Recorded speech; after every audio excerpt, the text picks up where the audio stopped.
Since we are amidst the Great Awakening, I wanted to read from you all something that I came across today that I thought was just absolutely awesome and synchronicitous and a little bit nuts, all at the same time. I was searching the Great Awakening in archives.org and I came across a book from 1899, The Great Awakening, the story of the 22nd century. And it's by this guy, I'll show you in a sec, I believe Albert Adams Merrill.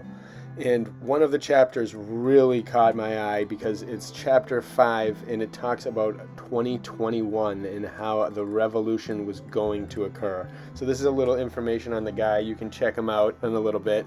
And I wanted to read this one particular chapter because it deals a lot about the money kind of revolution that's going to happen, but it has a lot of other things that are pretty nuts. I love when people in the past try to predict the future, and the fact that they predicted a revolution in 2021 is just blew my mind today. I was getting the shakes when I came across it, and so I had to make a little video and show you.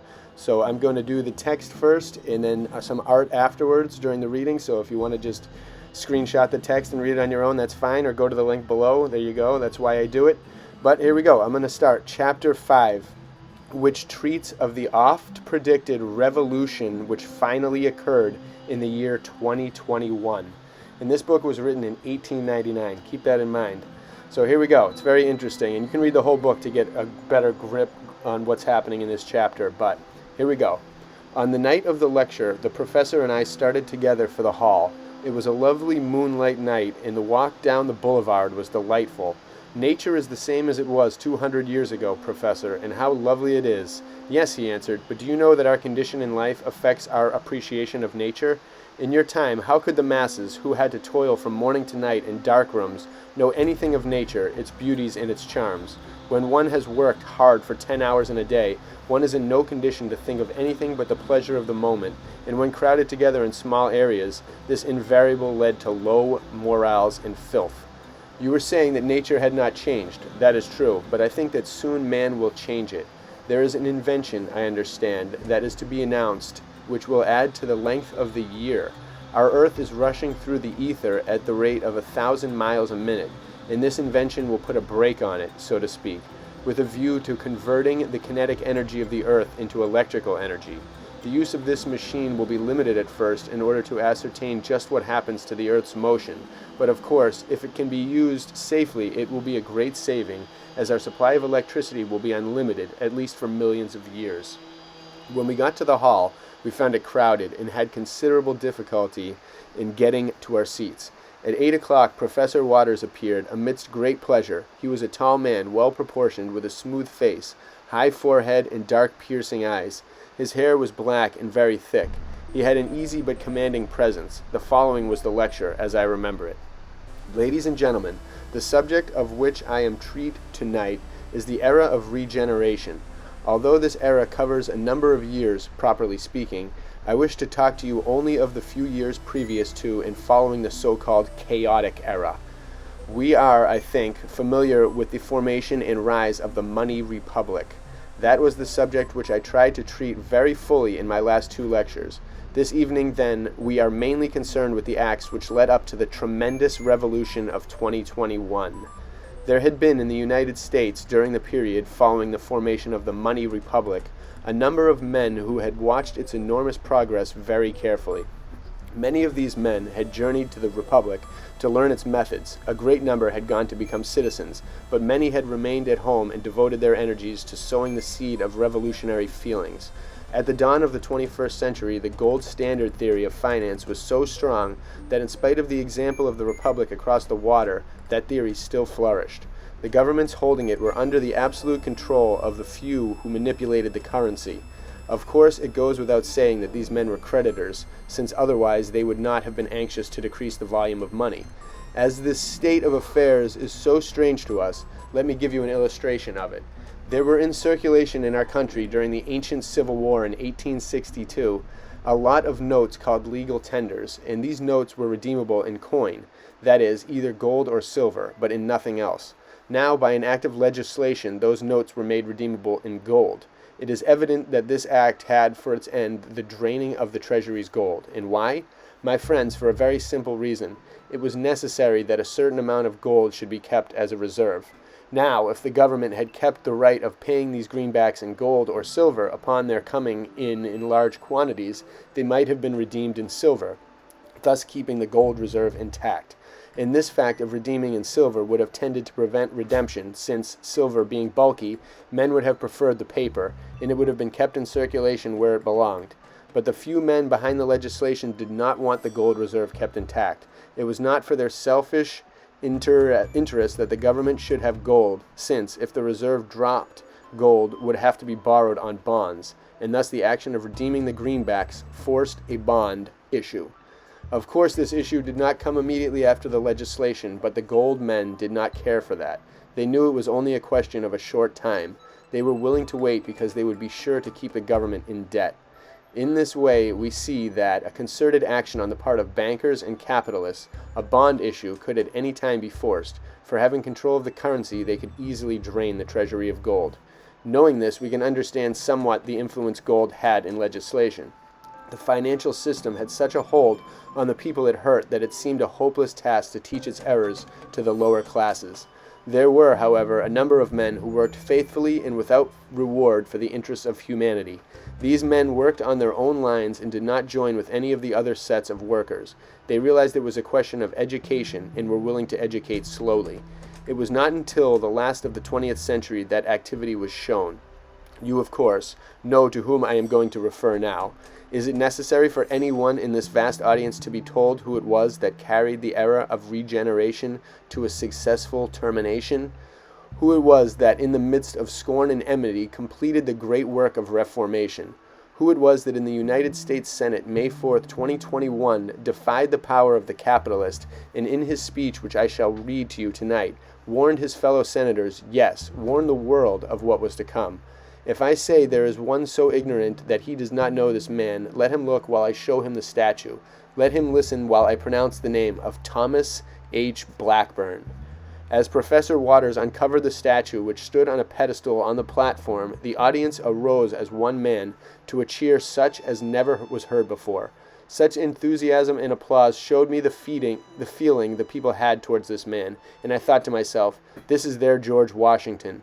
When quiet had been restored, Professor Waters continued with the lecture. Thomas H. Blackburn was born in Illinois in a city called Springfield on June 10, 1984. His father was in the dry goods business, and he was a prosperous merchant, except that he, like the others, suffered from periodic panics. The son had a good education, high school and college, I believe, and then entered his father's business as a small partner. In his college days, he had read much of the money reform literature, which was being circulated very freely just at the time by our friends, who had a number of prominent citizens of the money republic behind them. This literature had left a deep impression on him, and being of an investigating nature, he had not been content to follow the party leaders, but had done some thinking on his own account, a thing very uncommon in those days. He never told his father of his theories, since Blackburn Sr. was a man who, if you asked him why he always voted the same ticket, said indignantly, "Why do I vote for the Republican Party, sir? Why, sir, that party was good enough for my father, sir. It is my party, sir. It is good enough for my son, sir." And he considered the question settled. For myself, I fail to see the force of this argument. In his work at the office, Blackburn, Jr., after he had acquired the necessary knowledge of the details, found that he could draw his share of the profits, which amounted to about $2,500, without doing anything but staying in the office and seeing that everything was right. This was a very easy task, and he wondered why it was necessary to have to look out for these things. He soon saw to the bottom of the barbarous system. He saw that with a limited quantity of money, it was a fight to the death to get what there was, and he saw that if he did not stay in the office, some concern, also in the fight, would cut his throat while he was not looking. I am inclined to think that Blackburn did not like this state of affairs. He shows this in his early writings and his later speeches. His first writings were published by the little band of money reformers and were essays on business in general, in which he set forth with great clearness the functions of the various men in different departments. In a pamphlet on economics, he showed very ably that to exchange goods for money was only half a transaction, the other half being the exchange of the money for goods, and therefore he reasoned it must be the money which fits itself to trade, and not trade which fits itself to money. These writings were all under an assumed name, and he was only 23 at the time of publication. His father had known nothing of this work, but had fumed a great deal over some articles he had read in the daily papers, little knowing that they were written by his son. Of course, the break had to come sooner or later, and when it came, the son was too firm in his convictions to try to patch up the matter. He quietly withdrew what little wealth he was entitled to from the business and went to the city called Chicago, which at that time was in the same state as Springfield, on the border of Lake Michigan. This city held over 3 million people, and in some parts of it the condition of these people was one of such filth and degradation that I think I may fairly say it is beyond our comprehension. Here he drifted into politics, and we lose sight of him until he appears in the city government. I think there is nothing in this part of his career of which I wish to talk tonight. He went from city to state, from state to national politics, and at the age of 30, we find him on the floor of the Senate. This, you know, was the upper house, which did not become extinct until after the Reformation. Here he did good work on committees, showed much ability in speaking of foreign affairs, and was continually elected from his state until his untimely death. It was during the last 7 years of his life that he formed a secret political machine, for he recognized that the time was approaching when the blow should be struck, and he prepared himself for it. He had been receiving news from all over the civilized world that the example, the progress of the money republic, and the teaching of the believers in that theory of finance had at last had an effect, and that at last the people understood what had been going on, and were determined to stand it no longer, so that he thought the realization of this fact would influence senators more than gold possibly could. He was not afraid of the lower house. Consequently, in April 2021, the last effort to attain the end peaceably was begun. It was generally understood by the labor leaders that if Blackburn was not successful in the passage of the finance bill through the Senate, the end of his speech was to be the cue for a tremendous revolution throughout the world. The foreign workers were content to await the result of Blackburn's efforts, since if the United States changed its system peaceably, foreign governments would fall in line. So the reformers said they would wait for this, but if the senator was unsuccessful, then an international uprising must immediately follow. That Senator Blackburn knew his efforts would be watched with great interest is true, but that he ever suspected his speech would precipitate what it did is not true. We have abundance of proof in his letters and papers of what he had intended to do if unsuccessful, and nowhere do we find that he had even a suspicion of what was to follow his exit from the Senate chamber. Even the letters to him from the labor agitators conveyed no information concerning the plans they must have known. It is probable they did not dare tell him from fear of his breaking down under the tremendous strain, and it is also probable that the size of the revolution was greatly increased when the news of his death at the hands of another senator was telegraphed over the world. At any rate, he came into the Senate chamber on the eve of May 4th looking calm but determined. After much fighting, the bill had been pushed through the House. It had come to the Senate but had met with obstruction and had not yet passed. Just before he rose to speak, Blackburn told his friend, Senator Chase, that he intended to take a trip abroad to improve his health, get rest, and confer with labor leaders there. This is also another proof that our senator had no knowledge of what was to come, in spite of the fact that part of his speech was prophetic. It was 10:30 when Blackburn arose. He spoke for 10 minutes only, but his speech was the tinder that fired the Reformation of 2021. It was as follows, and history says it was delivered by Blackburn in his best possible voice and manner. Blackburn's speech. Mr. President, I wish to say a few words upon the action of the Senate in refusing this finance bill. For a short time, only a short time, I wish to talk to you not as politicians, but as men. Many years ago, when our forefathers settled in this beautiful country, a common danger from tyranny caused the formation of a compact government with rights vested in our Constitution. In that Constitution it was declared, all men are born free and equal, and history tells us that the men who framed this document were honorable men, men who had the freedom and liberty of the masses at heart, men who gave up in many instances chances of personal advancement for the sake of benefiting others. For 2 centuries and a half, descendants of these men have occupied this continent. For 245 years have the rising generations been taught to respect and value the Constitution. Yet what do we find today? How have the legislators understood that document, which in their childhood they were taught to respect? Have they endeavored to give all men equal opportunities, to crush at all hazards powerful monopolies? Have they acted toward the people they represent as Washington and the statesmen of his time did? Alas, Any schoolboy will tell you that a man goes into politics nowadays not to represent his district, but to enrich himself. Any schoolboy will tell you that our politics are controlled by the lowest and meanest of our citizens, and that the only man represented is the one capable of buying a representative. This is but too true. The history of this country is the history of the rise of the money power, and within the last century we have had, as everyone knows, 19 presidents whose elections have been bought by capitalists supporting the gold standard, and our policy has been shaped by these same capitalists until now things have reached such a stage that it is time to call a halt.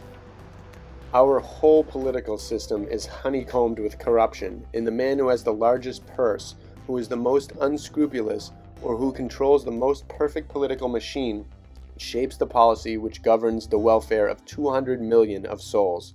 You all know well enough what I mean, and also it is not necessary for me to tell you who is the head of the syndicate which furnishes the money behind the obstruction to this finance bill.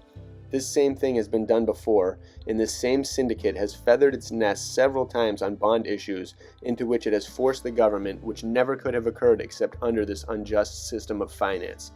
If we look around us today, what do we see as the result of this monstrous system?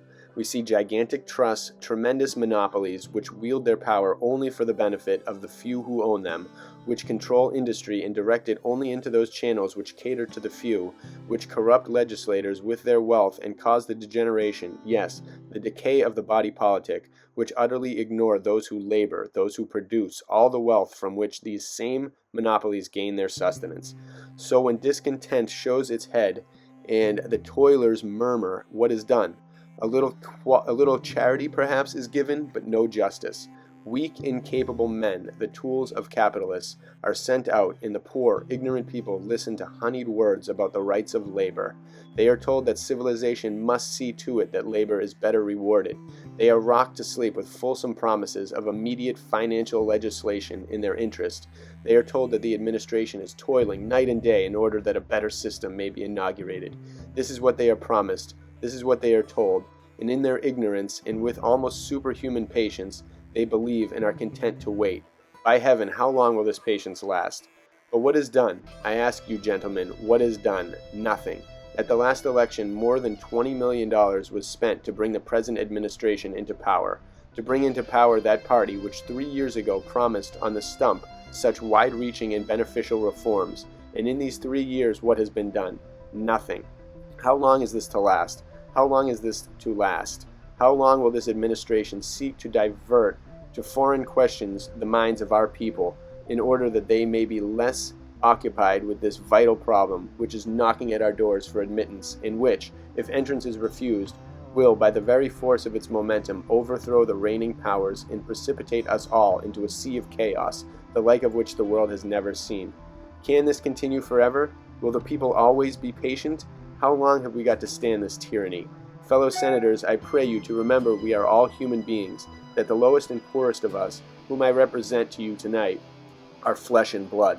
Hath not a poor man eyes? Hath not a poor man hands, organs, dimensions, senses, affections, passions? Fed with the same food, hurt with the same weapons, subject to the same diseases, healed by the same means, warmed and cooled by the same winter and summer as a rich man is? If you prick us, do we not bleed? If you tickle us, do we not laugh? If you poison us, do we not die? And if you wrong us, shall we not revenge? If we are like you in the rest, we will resemble you in that. The villainies you teach us, we will execute, and it will go hard, but we will better the instruction. And here history says that Blackburn paused and stood with folded arms, gazing from face to face, his manner more than his words holding the attention of everyone. I stand tonight to represent suffering humanity to you. I warn you that your love of gold will be your ruin, that the system of government which you represent is tottering, and like Rome of old, the hordes of barbarians are waiting, only waiting for the moment of invasion. Are they on our borders? No, they are already among us, in our cities. They are the toilers, the workers, the producers of all that wealth which, by God, you, I say, you who are supposed to represent them, steal from them. Are you so blind that you do not see this? Are you so vile that you will not see it? Must it be written on the walls of this Senate as it was in Babylon, weighed in the balance and found wanting? At this there was an angry murmur, and Blackburn raised his hand. One moment more. I leave this Senate tonight a sorrowful man. Could my death bring relief to suffering thousands, I would not hesitate. I have given you warning. Now you must take the consequences, and God will decide the issue. Mr. President and fellow senators, I have done. Blackburn then calmly left the Senate and was immediately driven to his apartments. Here his control gave way, and he became prostrated as a result of the nervous strain. These were the last words Blackburn ever spoke in the United States Senate, and they were sent by wire to all parts of the world. The cue had been given. The revolution began. In Chicago that night, 6 fires broke out simultaneously, and the rapidity with which they spread soon put them beyond the control of the fire department, so that the whole city was soon in flames. And although word was sent for help, nothing could be done to stop the conflagration which was soon raging. The people of London awoke to find their city in flames and mobs in the streets. It was the same with Paris, Berlin, Vienna, and in short, the work of organization was so complete that from a reign of apparent peace, the world passed to one of bloody war in the short space of an hour. It was not until the morning papers were read that Senator Blackburn appreciated fully the importance of his speech. He hurried off to telegraph the leaders with whom he was in touch, in the vain hope of influencing them to prevent the spreading of the rebellion, and went to the hotel to send his telegrams, after which, as he was crossing the office, he passed a group of senators who were talking angrily of his speech and the rebellion which it had seemingly precipitated. They did not see him until he had gone quite a distance, but then they recognized his figure and cried out, "It is not known who it was that fired the fatal shot." There is, however, abundant proof that it was a senator, and that he was quickly spirited away by his friends during the excitement. Blackburn was carried into an inner office and laid on a sofa, while a physician was summoned. He lived that day and all night, but he never regained consciousness, and towards noon of the following day his condition grew much worse, and he died that afternoon. When the cause of his death was known, the fury of the mobs on both sides of the water was terrible. The leaders had no control whatsoever, and the chaotic era ran its full course. Mob law ruled everywhere for 4 months, during which time hundreds of thousands of lives were lost, and thousands of millions of dollars worth of property was destroyed.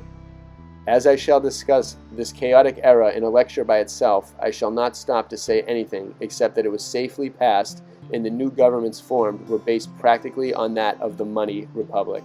Of course, details had to be changed to fit conditions, but the people had learned the lesson, for never after this could the circulating medium be controlled and restricted by a few individuals, and thus never could the laborer be enslaved by the capitalist.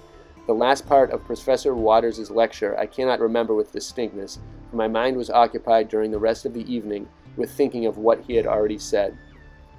So that is a pretty intense collection of thoughts, predictions, descriptions from 1899. So he was just basing all of these predictions on what he had known of his government and seen in his government in 1889 and before in his life. And that is pretty impressive because he pretty much nailed it. He nailed a lot of different things. And I wonder if even this was part of the plan, part of the initial playbook, if they factored things like this in to make it seem, connected in this ancient, distant way, or just if this guy had just creatively summoned it. And I do believe that creativity is one avenue of summoning time, the time continuum on all spectrums and evading time with your mind. But that's a whole different story. This right here is a cool little thing that I came across on Reddit a long time ago, a cool visualization of the Great Awakening and all the aspects that surround it. And many go beyond what we just read, but it is pretty amazing to see all the connections and to see all the craziness that is happening now. And I pray we can surpass it in a Great Awakening and Renaissance that is better than any other time on this planet. This guy didn't necessarily predict the internet, but he predicted the speed at which things would travel around the world, and he almost did predict the internet, and by judging by the difference from 1899 to what the time he was projecting. But really remarkable stuff, and we are capable of connecting all over the world and unifying and figuring out a way to proceed that benefits everyone and does not enslave the laborer with the capitalist, the artist with the capitalist. No one should be enslaved. All freedoms must be preserved. The Great Awakening will reveal everything. It's going to be great. Bless you all.